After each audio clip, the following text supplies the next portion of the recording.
It's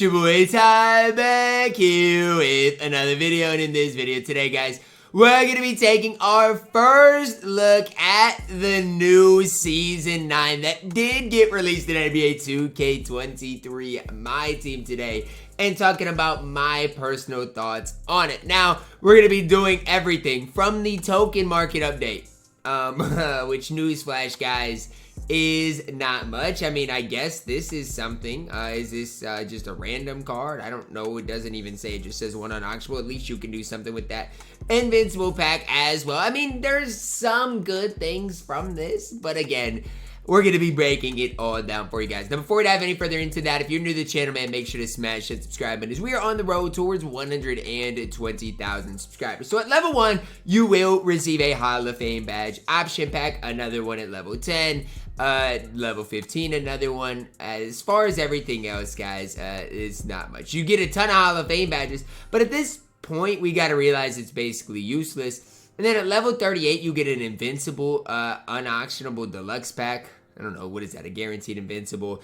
And then at level 40, you get a guaranteed endgame. But your choices are Magic, Braun, Kareem, MJ, and Tim Duncan. Now, Braun and Magic, those are some of my favorite point guards in my team. So I do think that could be a lot worse in general. Now, as far as the XP, it's all endgame and invincible XP right now. Now, if you do all this, you can get a free level 40 card really easy. But again, you have to have endgames, you have to have invincibles to do it. And is it ultimately worth that? Again, that is your personal opinion. I personally don't think so. Now, as far as new domination, nothing new in there. As far as clutch time, you guys can see the rewards, some MT, clutch shooter, Hall of Fame badges, MT. You do get Dark Matter Paul George, who I do personally believe is the best shooting guard in the game for 100 clutch time offline wins. So with the content being recycled, I actually don't hate Paul George as a free all-time or a free, reward in clutch time offline.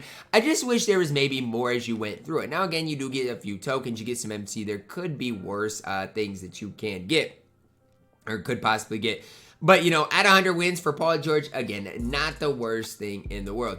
Triple threat offline. You guys can see what can come out of the packs. Invincible, unauctionable player, invincible deluxe player, or invincible deluxe pack, regular invincible pack. Problem is those are unauctionable. Also can get endgame packs as well. Now, you guys can see reward-wise, it's nothing special, right? I mean, encore packs, next award pack, basically the same as it was last season. And then your all-time reward, or your top reward, is the Dark Matter Endgame Lonzo. I'm not a big fan of Lonzo Ball, so, what's worth it between Triple Threat and Clutch Time? Clutch Time is definitely way more rewarding with the Dark Matter PG, considering he is the man with the plan. Now, as far as every new challenge, I like to go through and talk about them. What is this? This is the Jordan Activity Challenge. I don't really know. T-Max Signature Challenge. I mean, you can get that. As far as new challenges in general, though, is there really that much? It's not looking like a ton. You get the Naismith Hall of Fame, which does give you a pace and space Becky Hammond, which is cool. Like, she's actually a really good coach, and you get Greg Popovich as well, which is the same thing. So, I mean, again, you got to complete them all anyways.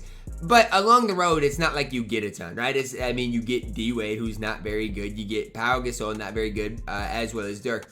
Pace and space coaches are good, but at this stage, with all the endgame and invincibles, they do lose a little bit of their value. So again, just something to keep in the back of your mind. You do get an Ascension pickup challenges, which I don't even know who's on the Ascension.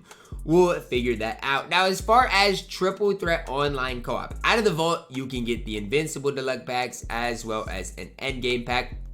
It's fine. There's probably some other vault rewards too that just aren't shown, and I do believe Moses Malone might be your 100 win reward or 250 win reward. Probably not really worth playing a whole lot of that in general. As far as MyTeam Unlimited, I mean, it's fine. Dark Matter, wait, I was gonna say there's no way these are updated, right? Until Larry Markkinen's changed, Larry Markkinen can tell it's not updated. One thing I like about it is, I mean, look, Vince was RNG last season. If you got Vince, I mean, this is basically useless. If you didn't get Vince, now is your chance.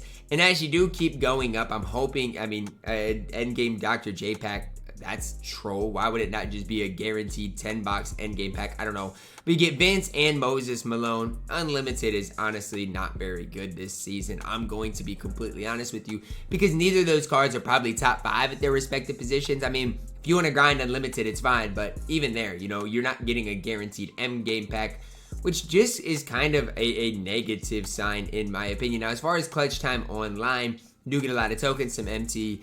Dark Matter endgame KG is your ultimate reward. He's fine. KG is good. He's just not, in my opinion, that next level good. Triple Threat Online, you guys can see, similar to Triple Threat Offline, where, you know, endgame invincible packs are on boards. And who knows how really common they will be, but it is fine in general. And then here you guys go. If you get one ring is it, you get an endgame option pack. So, I mean, I gotta be honest with you guys. I would definitely recommend getting this ring, being one of the first things you do, because one ring.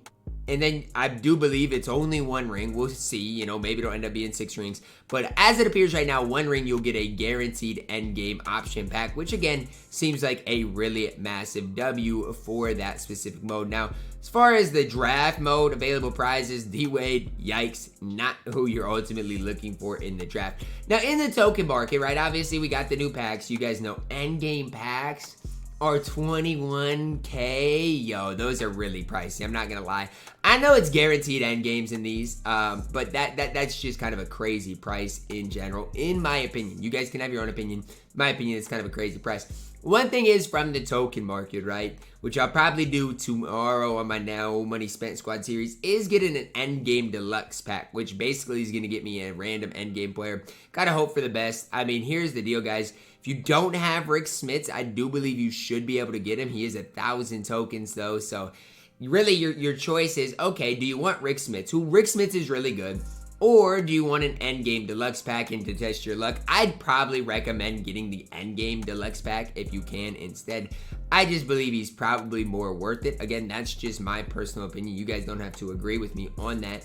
But even here, right, is it worth you guys, I mean, getting Cat over this endgame pack? Again, that's up to you. I can't really sit here and give you a definitive answer on that. I still would probably test my luck. But an endgame Cat for, you know, 1,000 MT for me being on my No Money Spent actually isn't that bad, because Cat at the power 4 position would definitely help me out. So do I love what they did with the token market?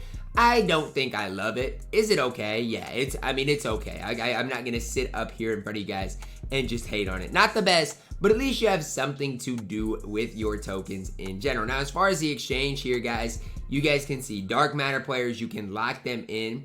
It looks like for a guaranteed unauctionable endgame pack. Again, I don't know if this is guaranteed or not, or if it's a deluxe pack or not, because it does not say.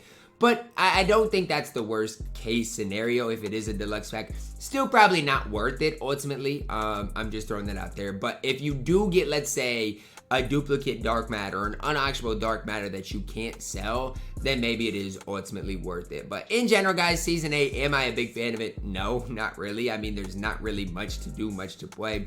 Obviously, I'll probably play a lot of MyTeam Unlimited just because that's the mode I enjoy.